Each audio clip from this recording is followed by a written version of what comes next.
The chair at the family table was always occupied, and yet no one truly arrived. A child can grow inside a house full of voices and still inherit silence as their first language. You may remember meals where everyone spoke about practical things, schedules, obligations, weather, appearances, but never about fear, grief, humiliation, longing, or anger. Nothing dramatic seemed to happen. No visible catastrophe announced itself. That is precisely why the structure became difficult to detect. When people imagine childhood wounds, they often imagine scenes of obvious cruelty, a slammed door, a violent father, a mother whose contempt could be heard from another room. But the psyche is less theatrical than popular imagination prefers.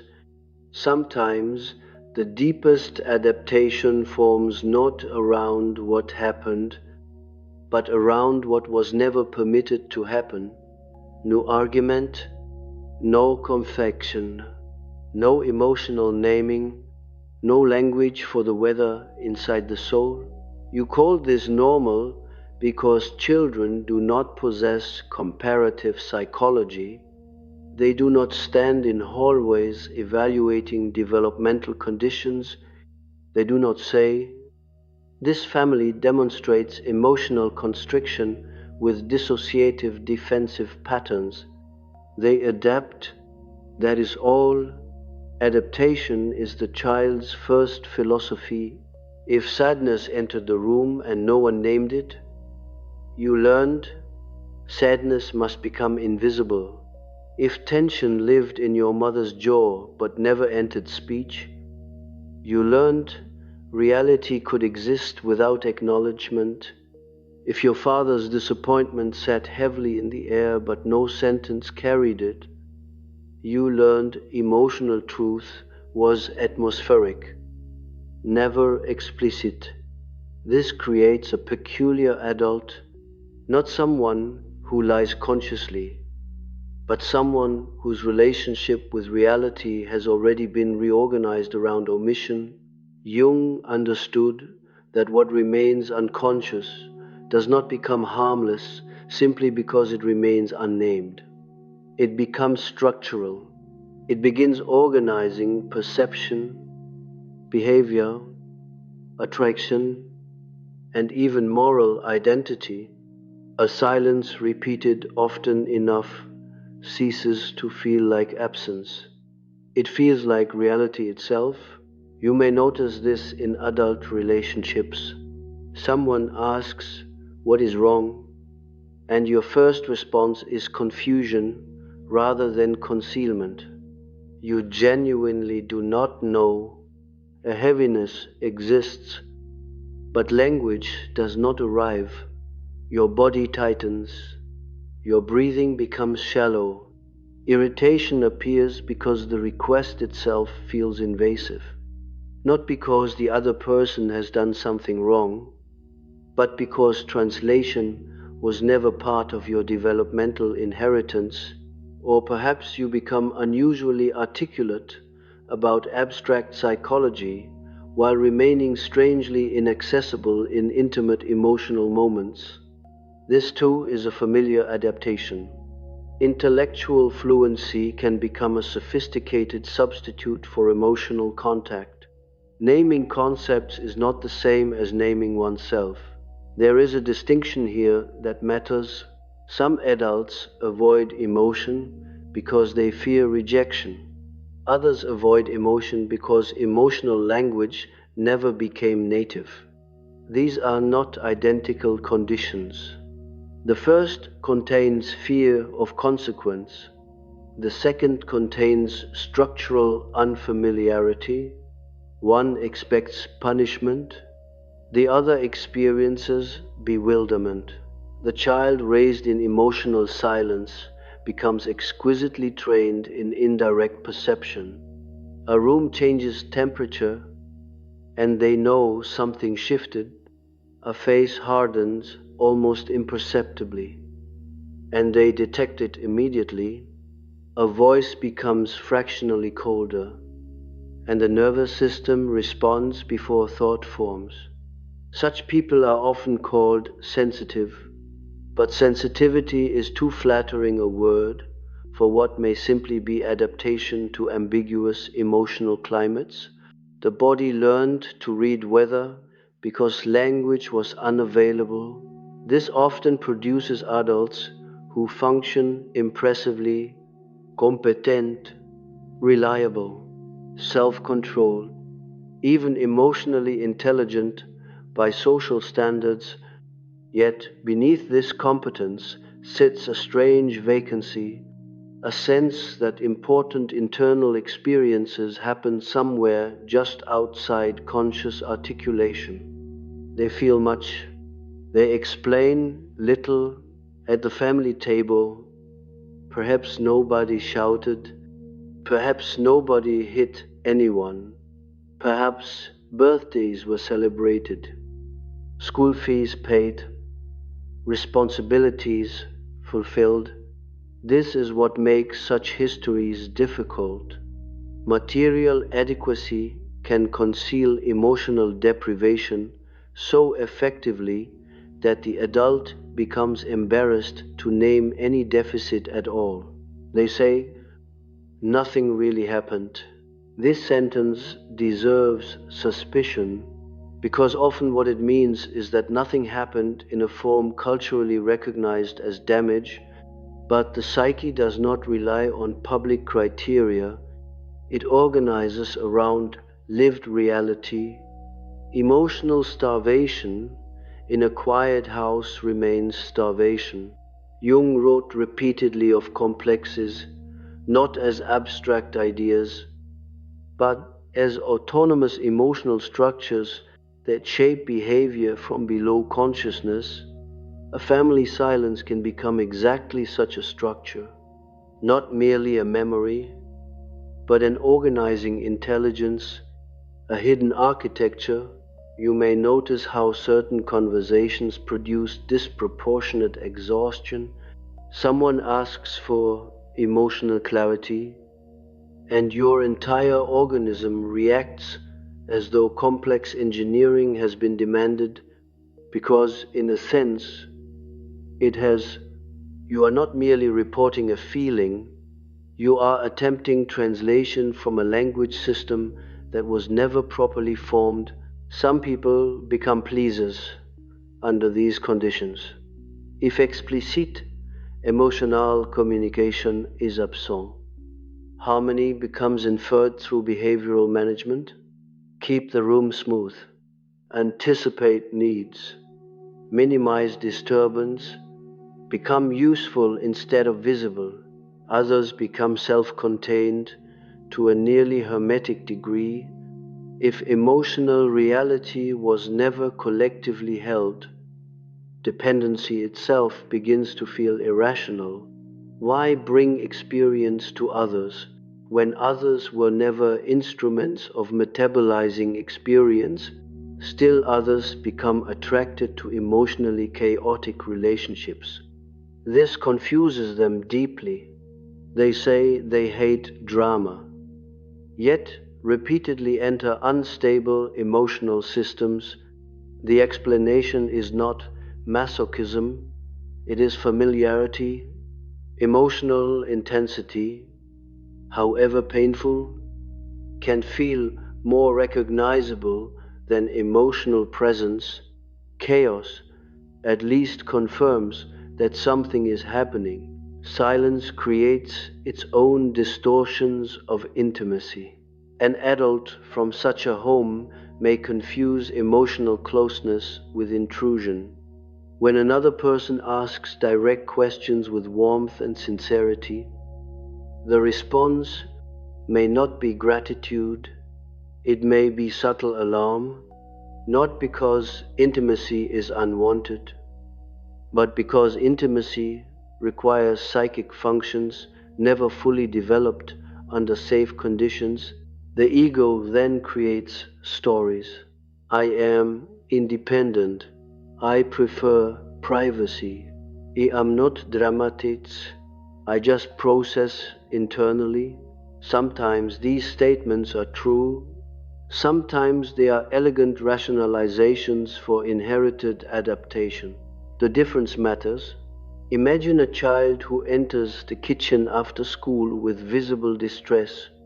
No one asks, or someone asks mechanically without real emotional availability, or the child senses immediately that parental burdens make emotional expression inconvenient. A lesson forms.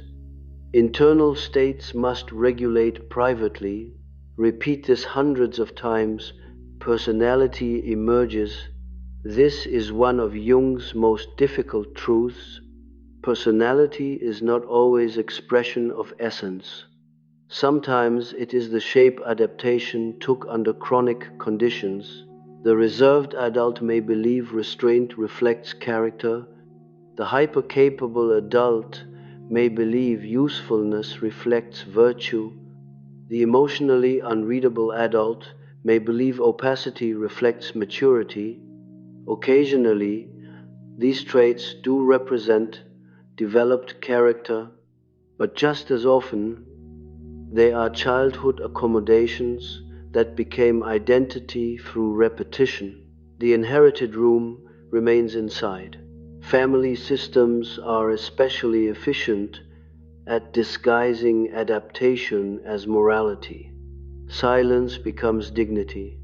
Emotional suppression becomes strength. Self-erasure becomes consideration. Loyalty to dysfunction becomes goodness. The complex survives because it borrows ethical language. This is why simply recognizing family imperfection is insufficient. Insight alone does not dissolve structure. One may intellectually understand parental limitations while remaining behaviorally governed by the emotional rules those limitations installed. You see this when adults defend family climates that clearly constrained them. It was just how they were. They did their best. We were not expressive people. No family is perfect. All possibly true. None automatically, psychologically liberating. The psyche does not reorganize because rational explanations were constructed. A particularly subtle consequence emerges in identity formation.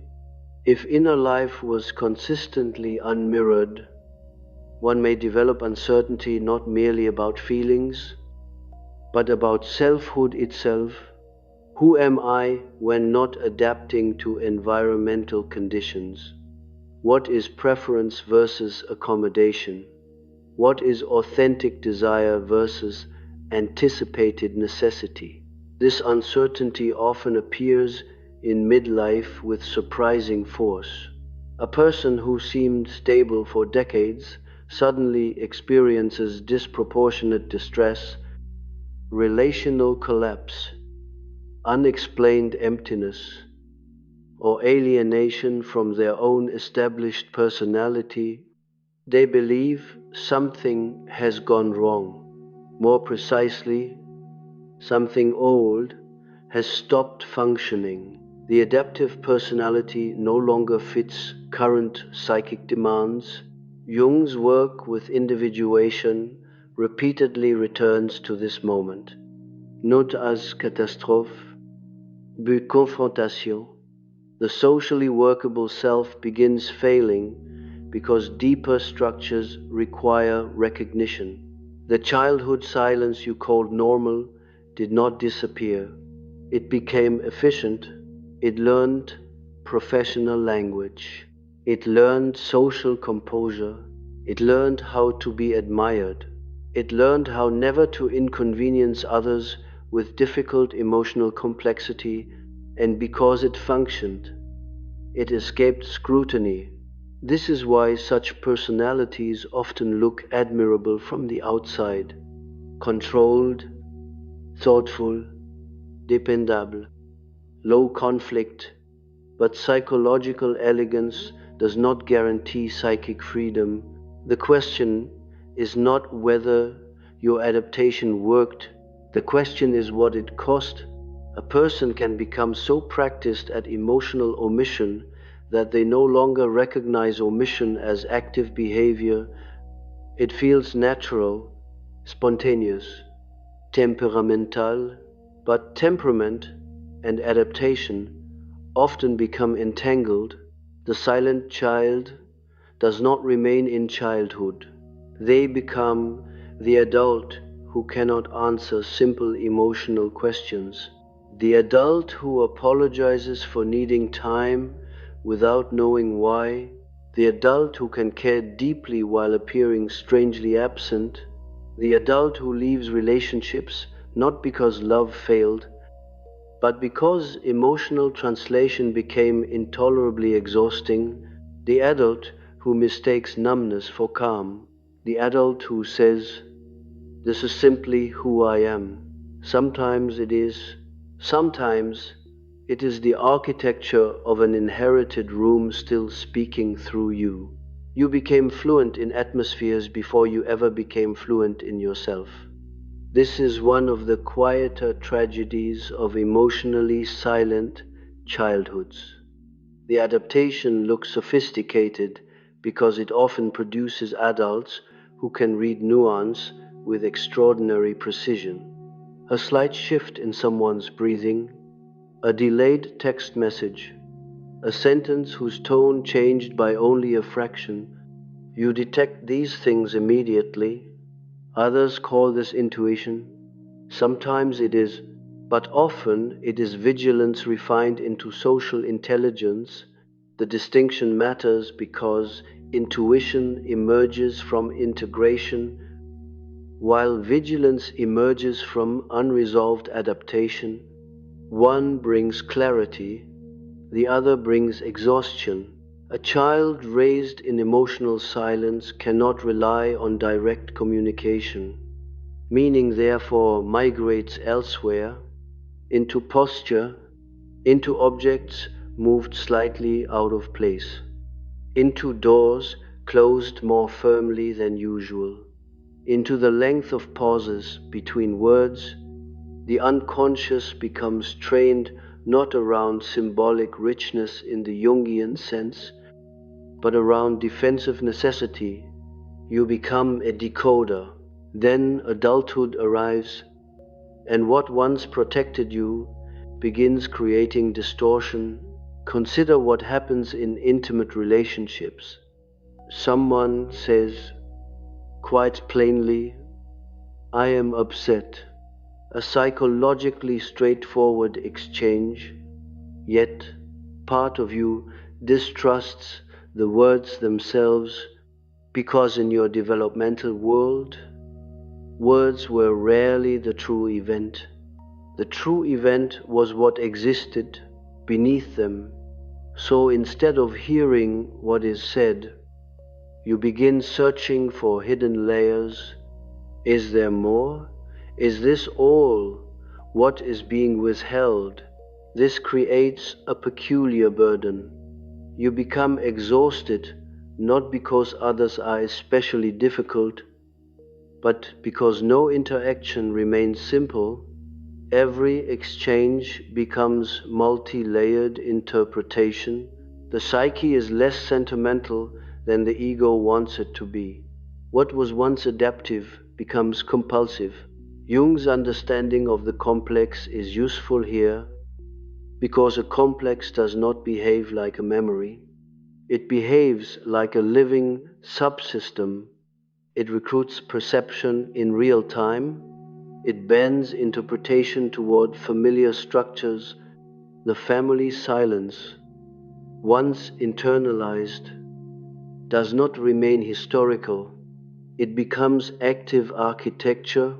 This explains why adults from emotionally silent environments often feel irrationally tense in peaceful relationships.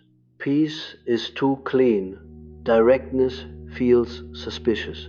Consistency feels unfamiliar. A calm partner can produce more anxiety than an erratic one. Because the unconscious continues searching for the hidden disturbance it assumes must exist. If none appears, tension increases rather than decreases. The organism distrusts coherence. This confuses people deeply. They tell themselves they want stability, then feel restless when stability appears. They seek emotionally available people, then become emotionally unavailable in response. They believe they are broken. More precisely, an old interpretive system remains active. A woman once described such a condition not as fear, but as waiting. Nothing was wrong in her relationship. No obvious conflict, no betrayal, no manipulation. Yet she described living with the persistent sensation that something unpleasant was approaching, not because evidence existed, but because calm itself felt incomplete. Her childhood had taught her that emotional silence never meant safety, it meant latency. This is how complexes survive, not by preserving the original event exactly, but by preserving the rule the event created. That distinction is essential. The body does not necessarily remember a specific dinner table conversation from age 9. It remembers that certain atmospheres required hyper-attunement. It remembers that direct emotional certainty was unavailable. It remembers ambiguity as an organizing condition. This is why adulthood can become psychologically exhausting even in objectively tolerable circumstances. You are not reacting only to the present, you are reacting to inherited rules, and because those rules were installed before conscious reflective capacity matured, they often feel indistinguishable from identity. This produces another consequence rarely discussed with enough precision. Emotional silence often distorts anger. In overtly chaotic households, anger is visible. It may be frightening, but it is at least legible. In emotionally silent homes, anger often exists diffusely, never named, never metabolized, never acknowledged directly, yet unmistakably present. A mother's clipped efficiency, a father's emotionally absent compliance, a household where practical functioning continued while emotional hostility remained atmospheric.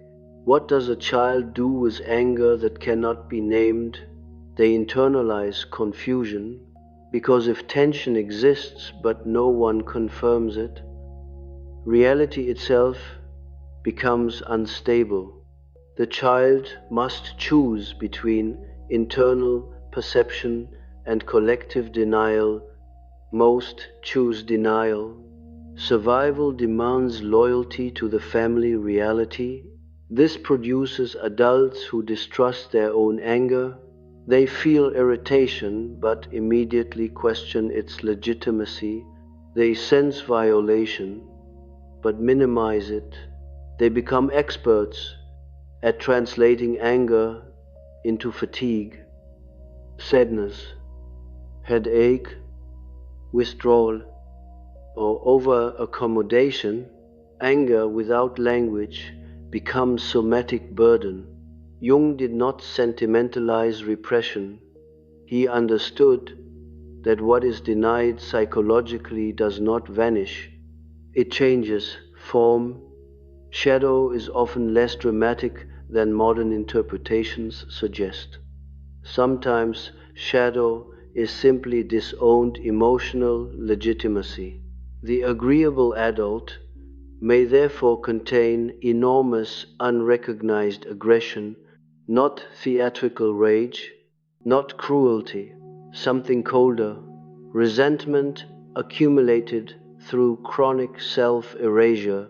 This is why certain people eventually disappear from relationships with startling abruptness. To the other person, the departure appears disproportionate. There were no visible escalating conflicts, no obvious confrontations, no announced grievances, but internally, the arithmetic had been accumulating for years. The silent child rarely learns incremental confrontation. They do not say, "This hurt me," then "this hurt me," then "this must change." Instead, tolerance expands unnaturally, then excess ends. Not because they are calculating, because internal thresholds were never consciously maintained. The psyche eventually enforces what the ego failed to articulate. This is where popular psychology becomes too simple. People describe such adults as avoidant, emotionally unavailable, detached, cold. Sometimes these labels capture surface behavior accurately, but description is not explanation. A pattern must be understood structurally. Avoidance can arise from narcissistic entitlement. It can arise from fear of engulfment. It can arise from developmental, emotional neglect. It can arise from unresolved grief. Identical behavior, different architecture. The emotionally silent childhood produces a particular form of withdrawal, not indifference, but translation, exhaustion. You may care profoundly and still retreat. You may love someone sincerely and still become inaccessible. You may long for intimacy and simultaneously experience intimacy as cognitive overload. Because intimacy demands explicit emotional participation, it demands functions that were never practiced under safe conditions. This also explains a strange relationship many such adults have with competence. Competence becomes sanctuary. Tasks are cleaner than feelings. Work is measurable. Achievement provides feedback. Emotional life remains ambiguous.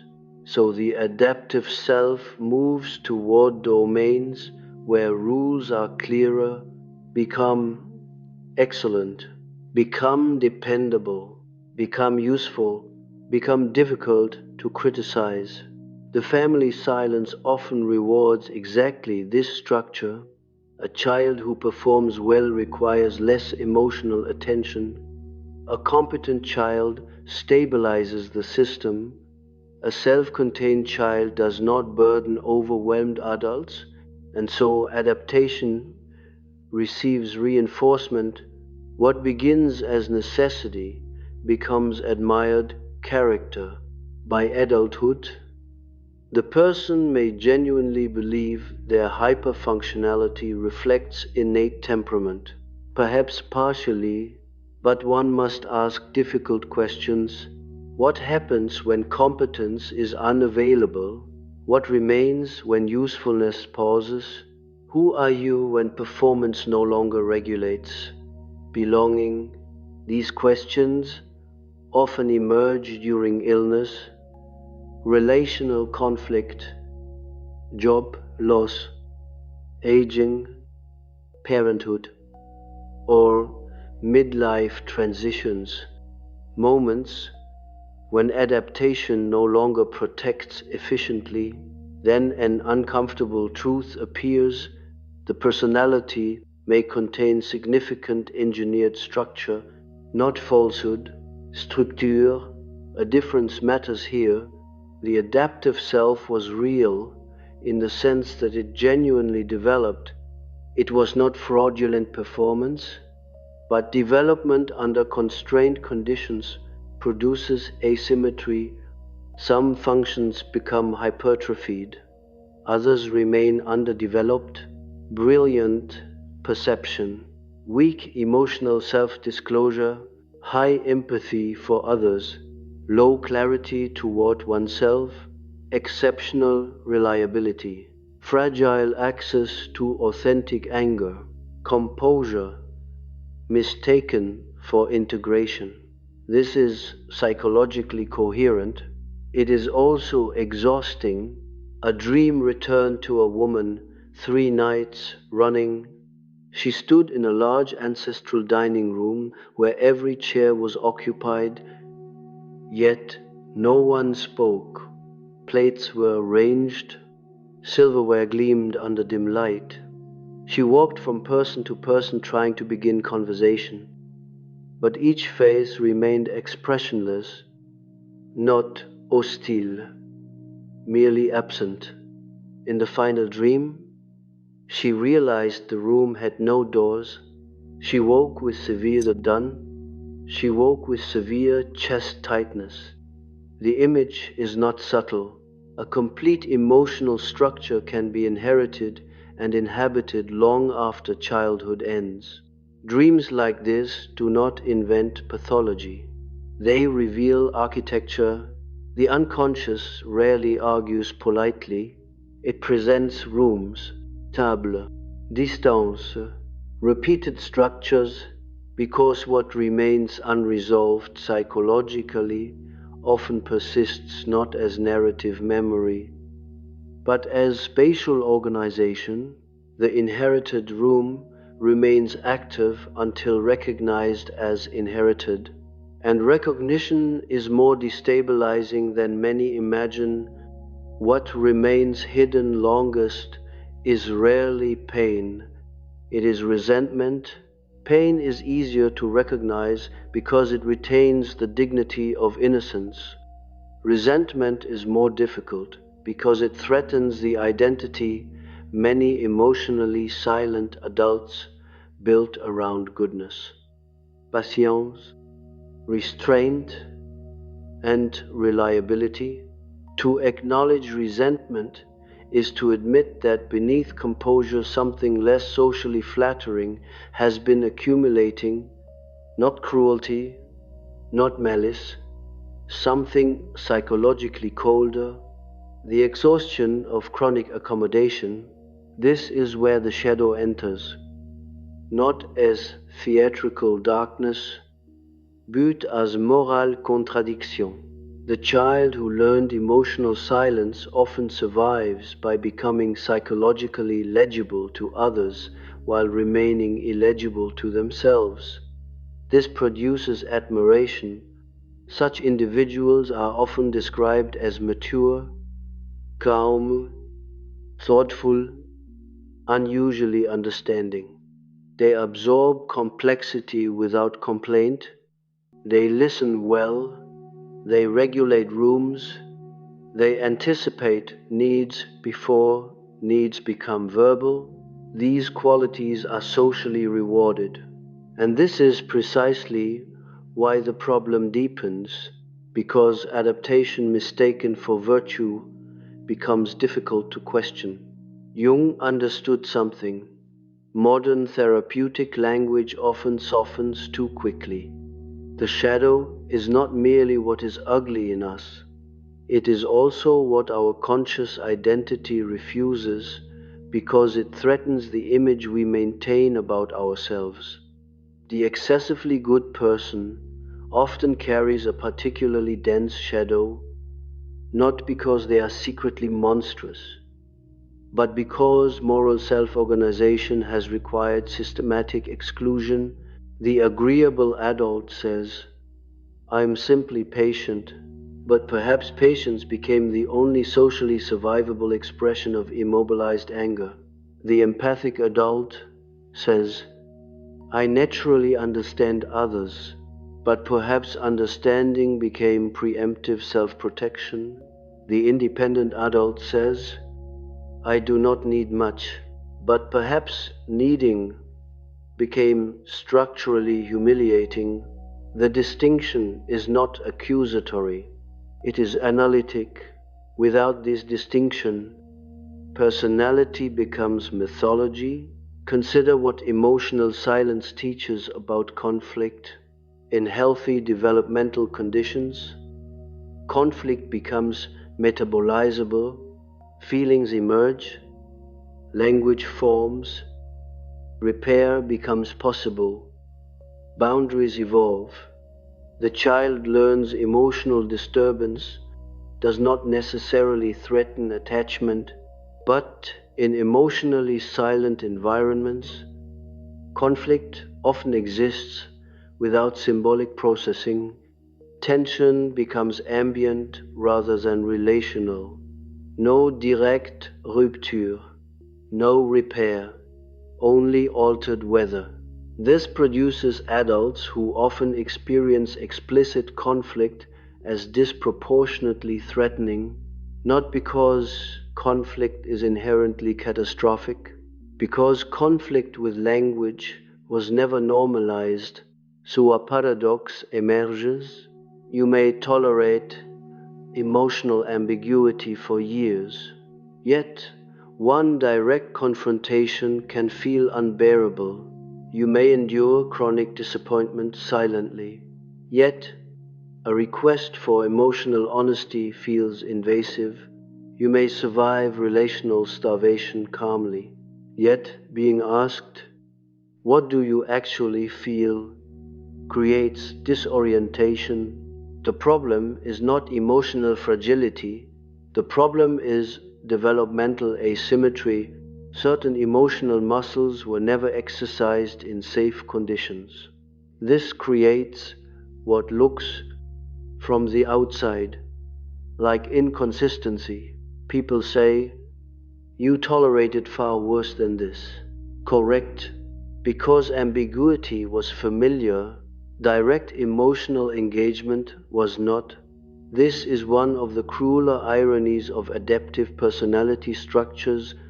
The person who appears strongest in chaos may be least equipped for ordinary emotional reciprocity, not because they lack intelligence, because intelligence is not identical to emotional developmental integration.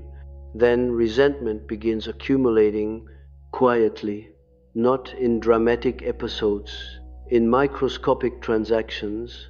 Another time you say yes while meaning no, another conversation where your internal reality remains untranslated, another moment where someone assumes calm means consent, another instance where you offer understanding while privately depleting. The psyche keeps accounts even when the ego prefers abstraction.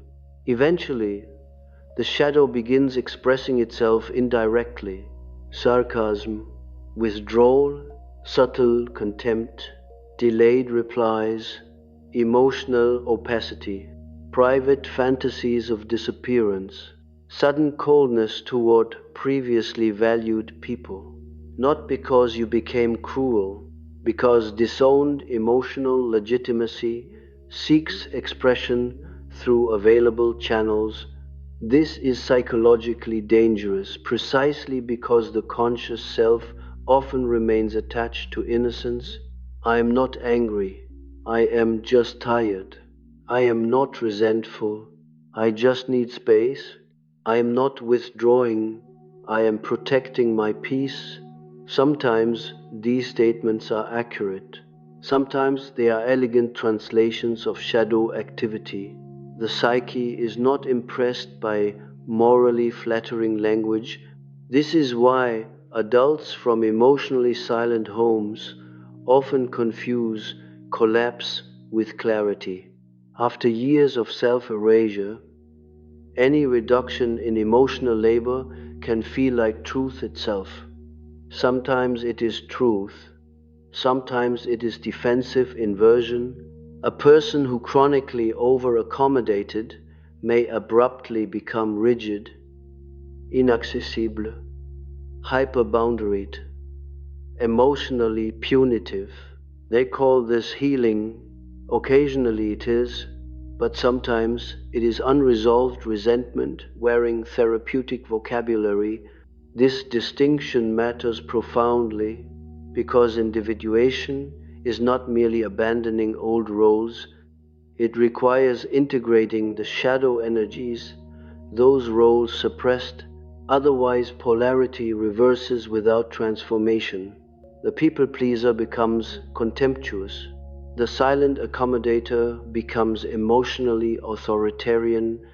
The endlessly available person becomes theatrically unavailable.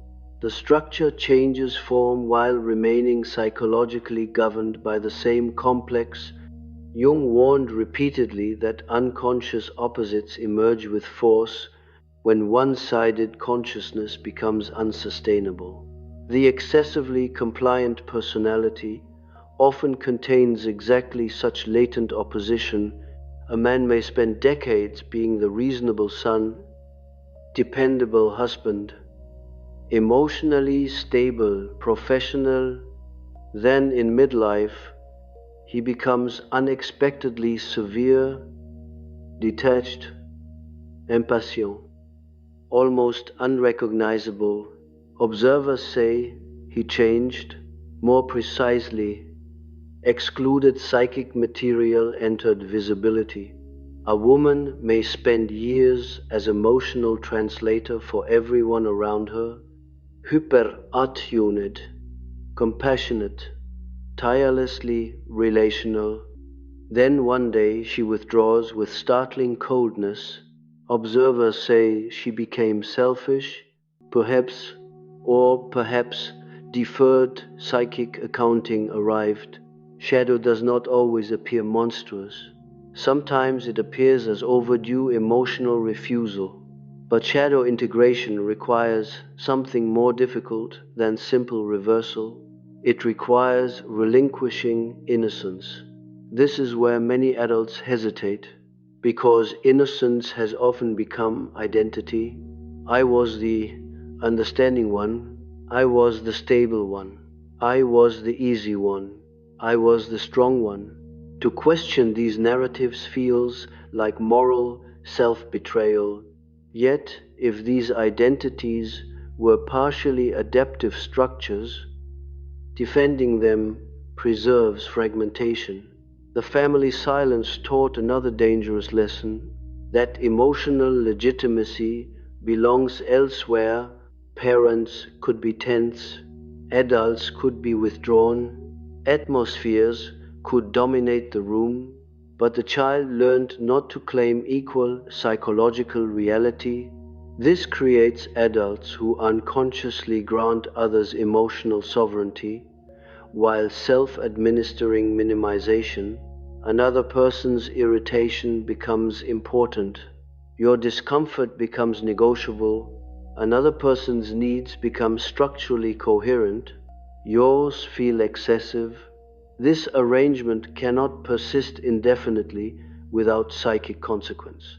The consequence is often depression-like emptiness, though one must distinguish carefully, not clinical pathology necessarily, structural depletion. The personality built around accommodation becomes unsustainable because the unconscious no longer consents to permanent exclusion. A man once described feeling no obvious sadness, only profound deadness whenever social obligations required emotional availability. He assumed burnout. More accurately, the emotional economy he had maintained for decades was failing. The psyche had withdrawn cooperation. This is not moral failure, nor is it automatic wisdom. It is psychological event, and events demand interpretation. The danger at this stage is projection. If unrecognized, resentment remains unconscious. The world becomes populated by exhausting people, invasive partners, emotionally needy friends, disappointing colleagues. Some may indeed be difficult, but complexes distort proportion. The inherited room begins appearing everywhere. You are no longer reacting only to actual others. You are reacting to structures installed long ago. Without this recognition, relationships become repetitive theaters. Different actors, some architecture. Jung's work returns repeatedly to projection, not because projection is fashionable theory, but because unconscious material must appear somewhere. If it is not consciously metabolized, it organizes perception. The emotionally silent child often projects neediness outward because inner need remains disowned. They resent dependency in others because dependency remains psychologically dangerous within themselves. They admire emotional directness intellectually while recoiling from it relationally. They long for recognition while becoming difficult to genuinely know. This contradiction is exhausting, but contradiction is where serious psychological work begins, not where branding language begins, not where therapeutic slogans begin, where innocence fractures, where one sees clearly that adaptation created both competence and distortion, that kindness was not always pure kindness, that silence was not always dignity, that self-control was not always maturity, that understanding others was not always generosity. Sometimes it was survival intelligence preserving attachment under emotionally deprived conditions. The shadow enters when this becomes visible, and visibility is rarely comforting. The most destabilizing discovery is not that childhood shaped you. Most intelligent adults already accept that in abstract form. The destabilizing discovery is that what you called personality may, insignificant measure, to be organized adaptation, not falsehood, not performance in the shallow sense, something more structurally intimate, a self genuinely formed under conditions that required asymmetry. This is why recognition often feels less like illumination than disorientation. If the emotionally silent childhood had been overtly cruel, interpretation would be simpler. Rage would find obvious objects, grief would possess visible history. But ambiguity produces a different burden. You are not escaping something clearly monstrous. You are questioning structures that once appeared respectable, even ordinary, a family that functioned, parents who fulfilled duties, a home where catastrophe never visibly announced itself. And yet something essential did not occur. Emotional reality was not collectively held. This absence matters because personality does not form merely through events. It forms through repeated emotional environments, through what is mirrored, through what receives language, through what becomes metabolizable in relationship rather than privately endured. The adult now faces an uncomfortable distinction. What in me is character? What in me is accommodation? These questions cannot be answered sentimentally. The reliable person may indeed possess genuine integrity. The quiet person may indeed prefer reserve. The self-sufficient person may indeed contain authentic independence, but authenticity and adaptation are not mutually exclusive. Traits can begin as survival structures and later become partially integrated identity. The task is not simplistic demolition, the task is differentiation. Jung's understanding of individuation was never a decorative self-improvement concept. It was confrontation with psychic reality after collective and inherited identities begin losing authority, not the construction of a prettier personality, the exposure of structures mistaken for self. This exposure rarely feels empowering at first, because adaptation, however costly, created order. The child who learned silence developed coherence around silence. The child who became useful developed coherence around usefulness. The child who became emotionally invisible developed coherence around invisibility. Remove unquestioned identification with these structures, and temporary disorganization follows. This is psychologically legitimate. Not all emptiness is pathology. Some emptiness is structural vacancy. A room cleared after decades of occupation does not immediately feel peaceful, it feels strange. You may notice this in ordinary moments. Someone asks a direct emotional question, and instead of reaching automatically for practiced language, nothing arrives.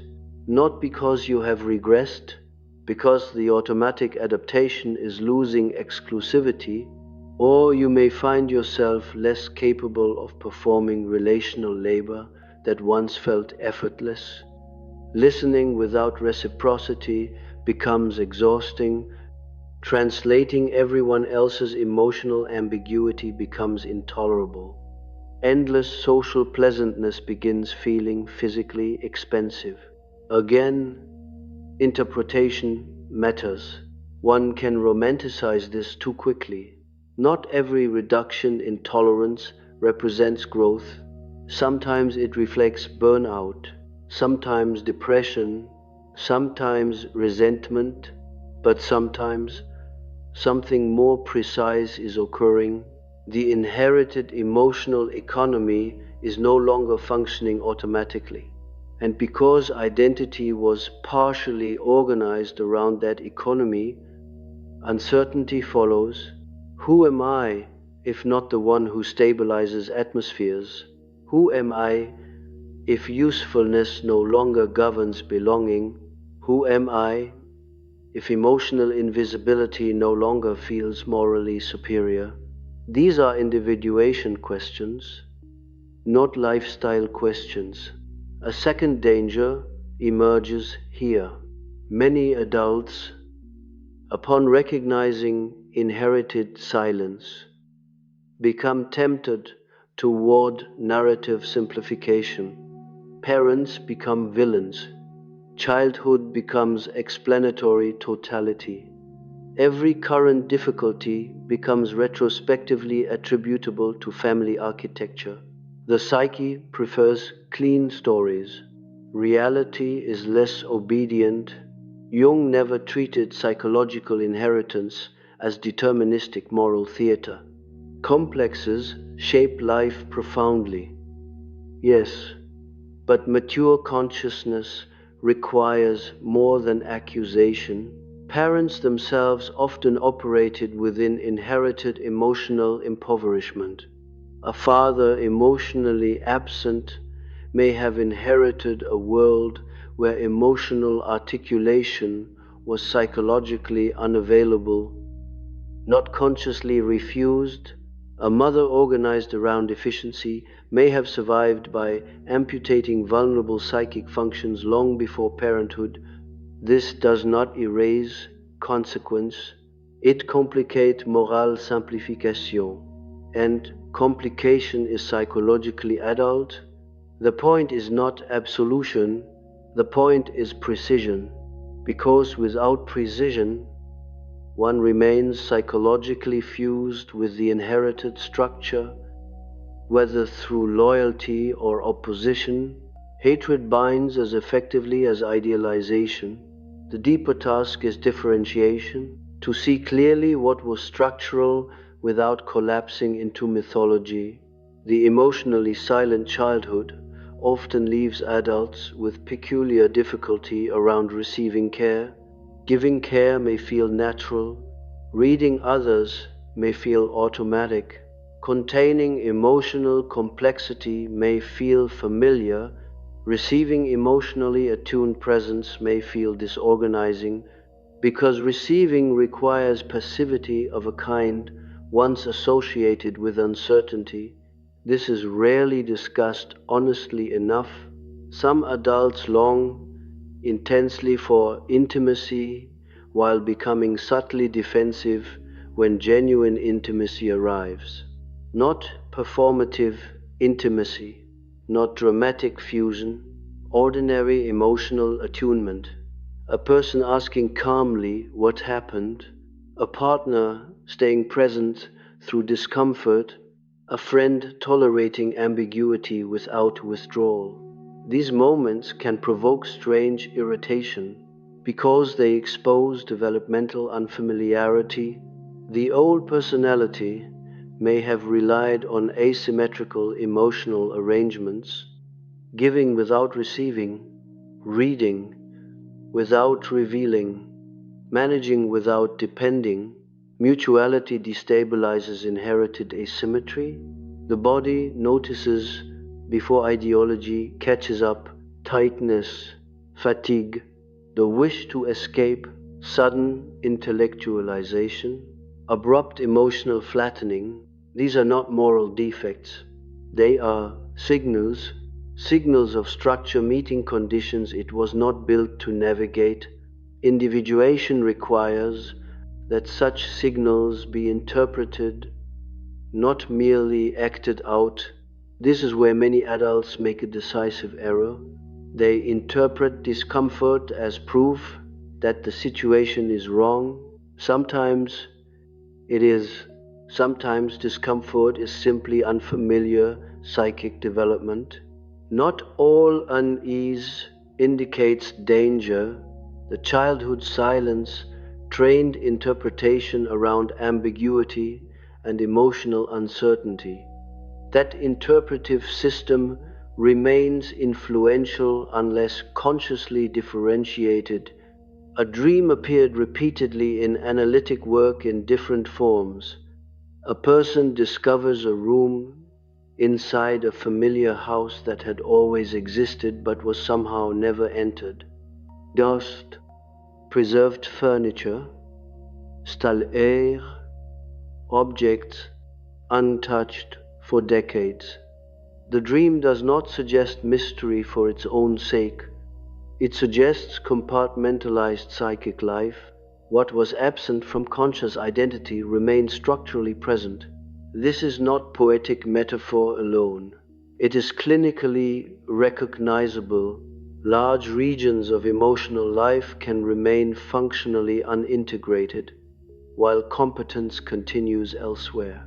The successful adult, the reliable partner, the thoughtful friend, the psychologically articulate thinker, and somewhere internally, untouched developmental rooms.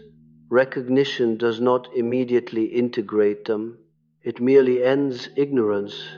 That is enough to alter life, because once the naming has happened, innocence change.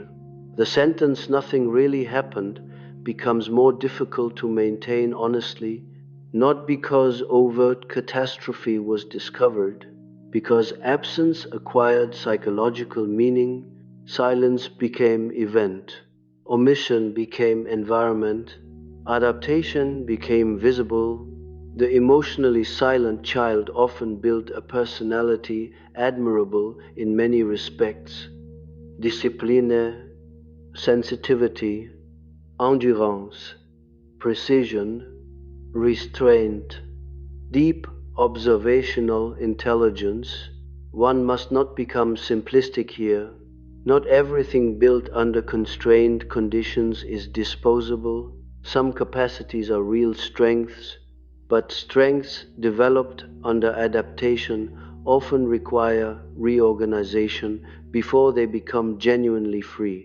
Sensitivity without hypervigilance, restraint without self-erasure, empathy without compulsive accommodation, competence without identity fusion, solitude without defensive exile. This is less transformation than differentiation. The self becoming distinguishable from the structures that once preserved it.